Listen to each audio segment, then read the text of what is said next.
Vez ou outra, vem à tona a velha questão acerca do assunto mais antigo, que é a conhecida Lei de Talião. Essa lei continua vigorando ou teria sido revogada, extinta, digamos assim, por Jesus há pouco mais de 2 milênios? A pena de Talião, conhecida como Lei de Talião, ela consiste na rigorosa reciprocidade do crime e da pena.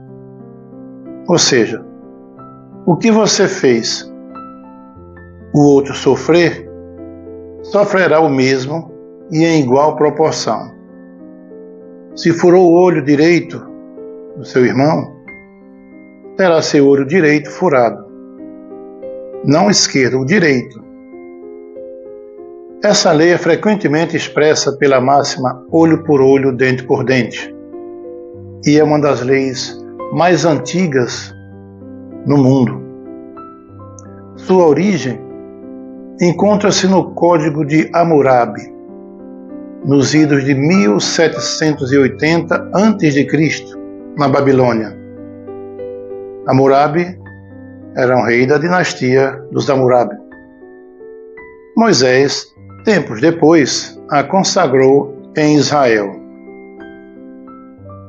Agora, em O Livro dos Espíritos, na questão 764, Kardec questiona sobre a pena de Talião. O professor Rivaio, que era um pedagogo, quando ele está na codificação da doutrina espírita, o Livro dos Espíritos é baseado em perguntas e respostas. E ele, com o conhecimento que tinha, lendo os textos bíblicos, decidiu questionar sobre essa questão da pena de Talião. E ele diz assim, na questão 764, quem matou com a espada, pela espada perecerá. Estas palavras não consagram a pena de Talião e, assim, a morte dada ao assassino não constitui uma aplicação dessa pena, quer dizer, da lei de Talião? E a resposta dos espíritos superiores a Allan Kardec foi a seguinte: tomai cuidado, muito vos tendes enganado a respeito dessas palavras, como acerca de outras também. A pena de Talião é a justiça de Deus, é Deus quem a aplica. Todos vós sofreis essa pena a cada instante, pois que sois punidos naquilo em que haveis pecado, nessa existência ou em outra. Aquele que foi causa do sofrimento para seus semelhantes virá a achar-se numa condição em que sofrerá o que tenha feito sofrer. Este sentido das palavras é o sentido das palavras de Jesus. Mas não vos disse ele também: perdoai aos vossos inimigos? E não vos ensinou a pedir perdão a Deus, que sempre vos perdoe as ofensas, como houverdes vós mesmos perdoado, isto é, na mesma proporção em que houverdes perdoado? Compreendei-o bem? Aí ele se refere no final à oração dominical, conhecida como Pai Nosso, onde lá Jesus ensina: perdoai as nossas ofensas, assim como perdoamos aqueles que nos têm ofendido. Conhecida na doutrina espírita como lei de causa e efeito, essa lei aparece no Evangelho resumida numa expressão de Jesus ao apóstolo Pedro: embainha a tua espada, Pedro, porque aquele que matar com a espada, pela espada perecerá. Mateus, capítulo 26, versículo 52. O rigor dessa pena pode e deve ser suavizado por uma outra lei que se tornou conhecida pela máxima, abro aspas, o amor cobre a multidão de pecados. E essa máxima foi dita pelo apóstolo Pedro em sua primeira epístola, no capítulo 4, versículo 8. Isso equivale a dizer que todos podem alterar o próprio destino. Todos podem reconfigurar o mapa da vida. E como? Amando, ajudando, fazendo o bem, perdoando, sendo indulgente para com as faltas alheias. Ideia que, aliás, sobre esse respeito, o médium baiano Divaldo Franco, ele resumiu numa frase, aspas para Divaldo Franco: o bem que fazemos anula o mal que fizemos. Ele utiliza nessa máxima o verbo fazer duas vezes, no presente e no passado. Olha, o bem que fazemos agora anula o mal que fizemos no passado. Esse assunto foi examinado por Allan Kardec no texto intitulado Código Penal da Vida Futura, no capítulo 7, na primeira parte da obra O Céu e o Inferno, ou A Justiça Divina. Esse é um livro que faz parte do Pentateuco kardeciano. Todos deveriam ler esse livro. É muito bom mesmo esse livro, muito esclarecedor. Segundo o codificador Allan Kardec, quando se tratar de regeneração daquele que causou dano ao outro, o arrependimento, embora seja o primeiro passo, não é bastante em si. Urge a necessidade de juntar ao arrependimento a expiação e a reparação. Portanto, o trinômio arrependimento mais expiação mais reparação vão constituir as condições necessárias para anular os traços do mal cometido e suas consequências. Kardec vai afirmar ainda que o arrependimento abranda os travos da expiação, porque pela esperança abre as portas para a reabilitação. Mas somente a reparação pode anular o efeito, destruindo a causa. Caso contrário, o perdão seria apenas uma graça. Porque perdoar 70 vezes 7 vezes é o que Jesus nos recomendou, respondendo até uma pergunta de Simão Barjonas. Mas o perdão, minha gente, só é bom para aquele que oferece o perdão. Perdão só é bom para quem perdoa. Para quem cometeu a falta, apenas se livrou da mágoa, do ódio, da malquerença, da animosidade que aquele irmão que você ofendeu poderia desejar para você e alimentar. Mas o mal que você fez deverá ser reparado. Eu costumo sempre dizer, como exemplo, por exemplo, você está na sua casa, assistindo televisão com sua família, sua mulher, seus filhos. De repente vem um irmão incauto, inconsequente, ou embriagado, ou olhando o celular, hoje que está muito em moda, né? Olhando o smartphone, dirigindo o carro em alta velocidade, perde o controle, sobe a calçada, arrebenta o muro de sua casa e adentra até a parede da sala. Por pouco não causa a tragédia maior, ceifando vidas. Você, que já tem um nível de evolução bastante considerável, vai perdoar, lembrando-se da recomendação do Cristo a Pedro, perdoar 70 vezes 7, dizendo que devemos perdoar sempre. Então, você oferece o perdão àquele irmão incauto que causou prejuízo e danos materiais, por pouco não causando a morte de alguém na sua casa.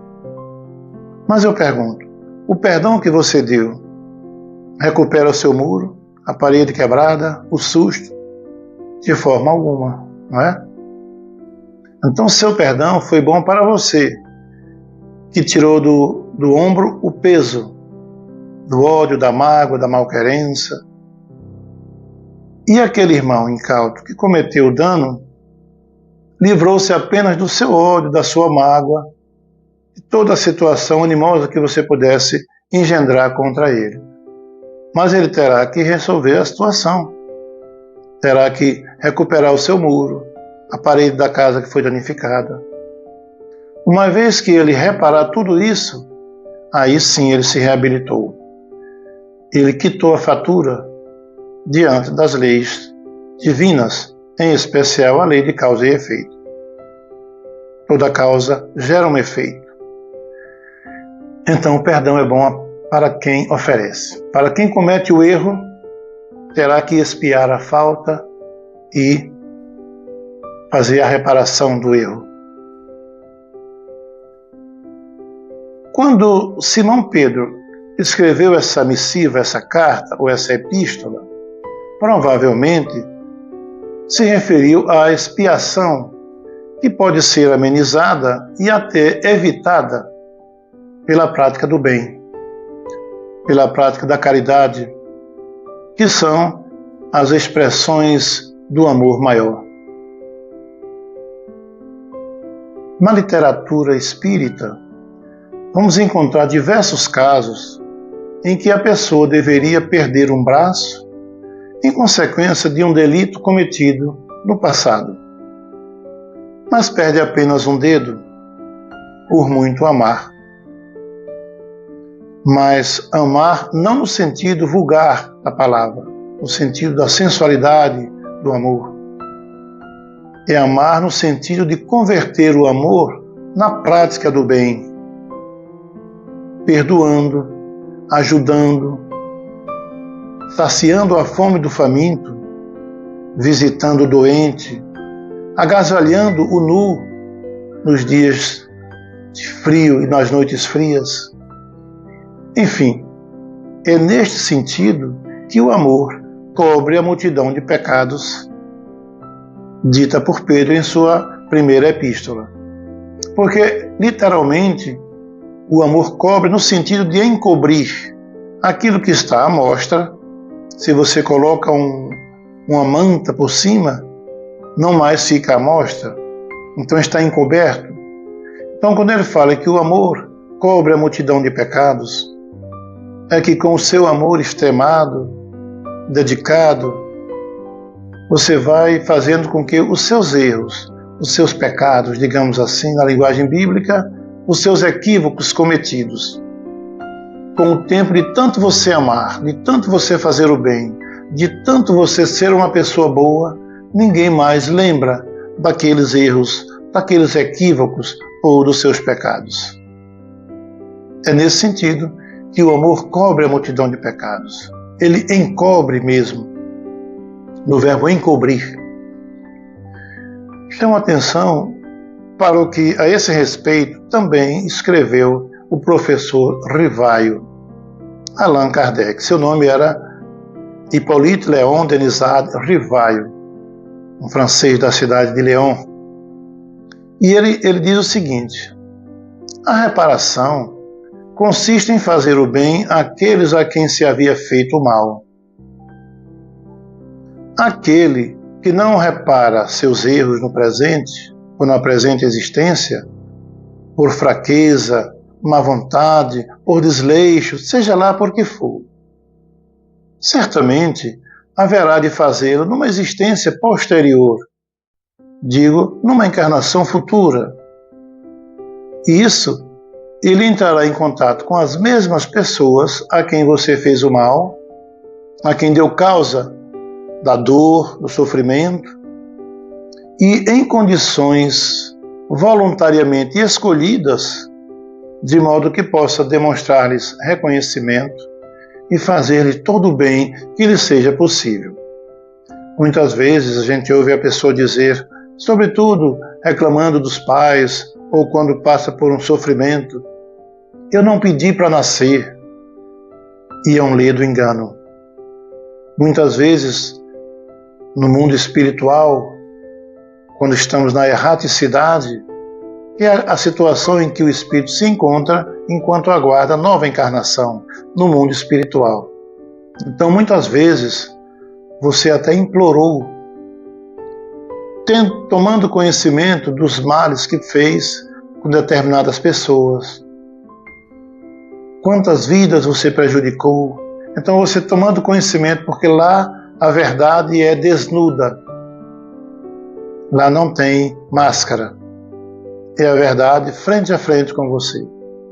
Então, diante disso, normalmente você se envergonha, se arrepende e promete recuperar e reparar os seus erros para prosseguir na sua evolução espiritual. Afinal, Jesus falou para nós: sede perfeitos, como perfeito é o vosso Pai que está nos céus.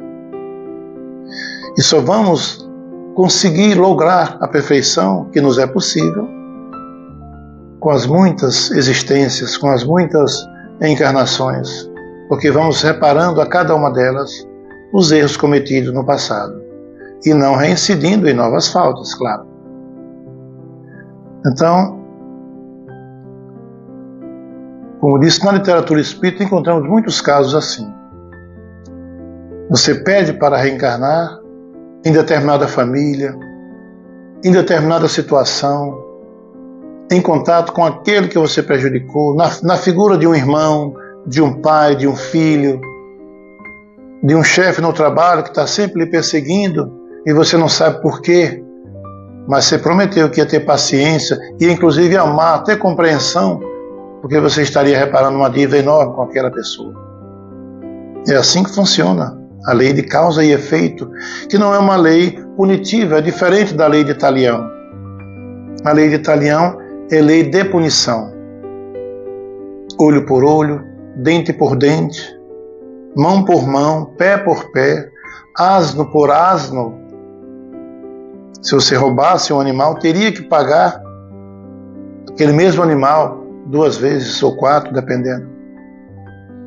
E ao contrário, a lei de causa e efeito é uma lei de causalidade. É uma lei de justiça e não de justiçamento, que é diferente, justiça de justiçamento. Lei de causa e efeito é lei de amor, é lei até de misericórdia, porque permite aquele que cometeu a falta, muitas vezes grave, hedionda, às vezes a sua infração diante das leis, permite que você tenha nova oportunidade de ressarcir o seu débito. E muitas vezes a lei de causa e efeito pode comutar a pena que você teria que sofrer. Como disse, você viria para perder um braço, mas perdeu apenas um dedo. Por quê? Porque você amou tanto, fez tanto bem, foi tão caridoso, foi tão indulgente para com as faltas alheias, visitou tantos doentes, tantos presos no cárcere, deu abrigo a tantos que necessitavam de abrigo. Quantas vezes você agasalhou aqueles irmãos nas tardes e noites frias? Quantas vezes dividiu o pão? E quantas vezes o próprio pão que você tinha, o único, você deu para o seu irmão? Então, com essa atitude amorosa, praticando o verdadeiro amor, o amor ágape, o seu amor anulou as suas faltas. Como dizia Divaldo Franco, o médium de Feira de Santana, na Bahia,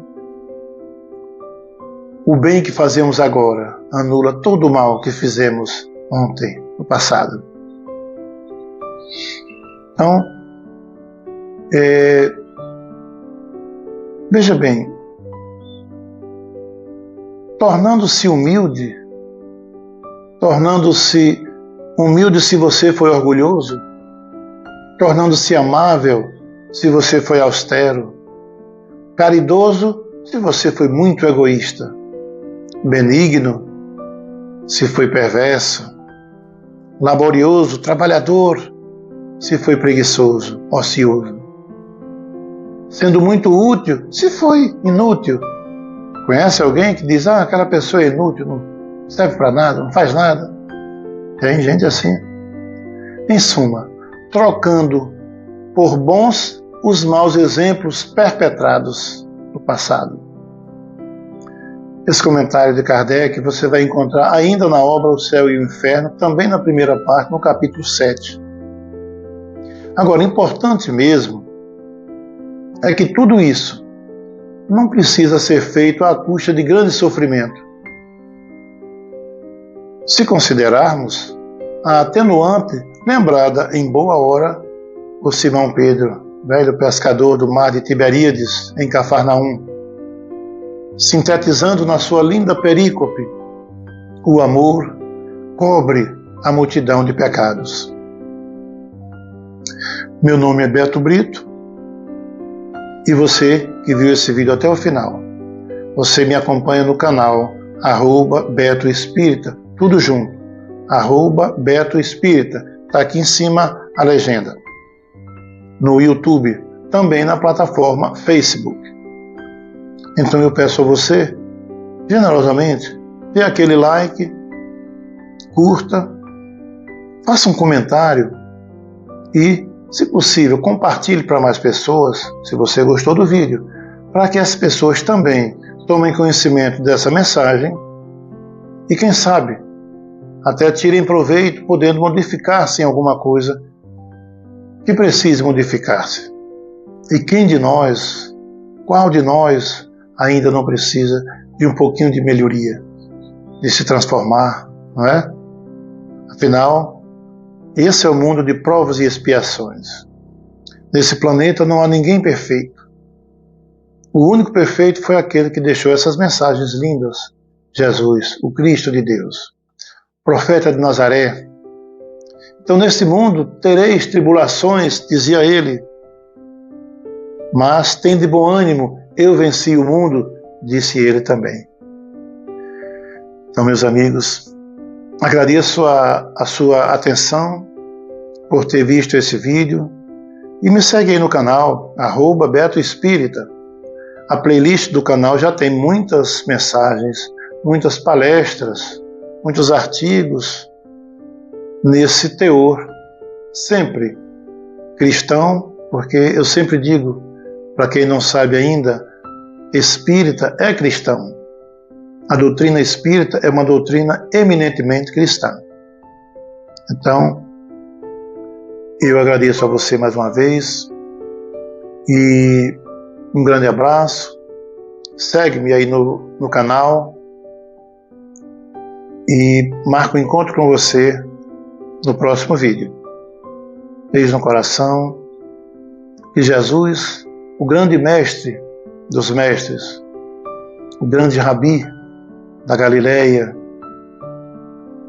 seja com todos vocês e que Deus os abençoe. Muita paz no coração de todos. Até o próximo.